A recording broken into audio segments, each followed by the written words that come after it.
Welcome to this video series taken from the third chapter of A Guide to Buying Art, Interior Decorating Your Home for Positive Wellbeing. If you haven't read the book yet, copies can be obtained from Path's shop on the link in the description below or at Parallax Art Fair.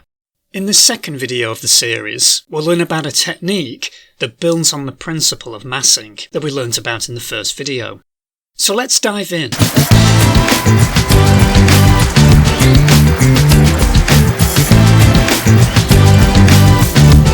It's important to commence with a decorative scheme for our room. In this respect, let us consider a method called emmeublement. It means something like unified effect. It is a 17th century design concept that became extremely popular in Europe and remained so for centuries if it ever truly receded from view. Practically, it refers to how interiors are furnished, particularly with fabrics, but it came to have a wider meaning. We may have visited a house museum, or a museum that recreates the interior of a 17th or 18th century room, like the Wallace Collection in London. What impresses us about these older rooms is how they are arranged into masses. The emmeublement is achieved by using the same fabric for curtains, chairs, and walls. This unifies the interior by using a lead colour and pattern. It provides a backdrop that is then punctuated with furniture and art. Importantly, the whole room is also considered to be one mass. So important was emmeublement that the same architect, or in later centuries, an upholsterer, the precursor of our modern interior designer, would design all the furniture for a room. Many of the artworks were also commissioned specifically for the design scheme.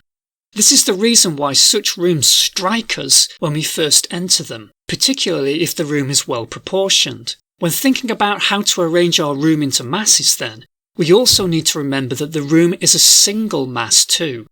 When we use the strategy above, we immediately eradicate the scattered look that affects most interiors. When a room is scattered, the eye is unsatisfied. It wanders around the household items restlessly trying to find unity and order.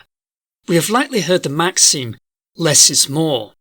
Sadly, apart from banishing ornaments, the architects who promoted this realist concept rarely considered other methods of ascertaining underlying form. Today, their aesthetic creates appropriate interiors for hospitals and surgeries, but lacks the organic irregularity and contingency of nature.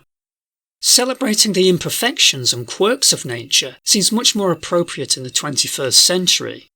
Our buildings and interiors should reflect the human aspect of lived experience. In the past, then, ascertaining the underlying form was done in a more sophisticated way, according to emmeublement. A designer exhibited rational form through empirical massing, in the way described. A good analogy is when a cloth is draped over a collection of objects. Immediately, it unifies them in form and colour. If we stretch the analogy, however, it breaks down because the cloth literally covers the objects. By contrast, emmeublement reveals form conceptually and in tandem with other elements in a room. In the next video, we'll look at how this is achieved more practically. Listen.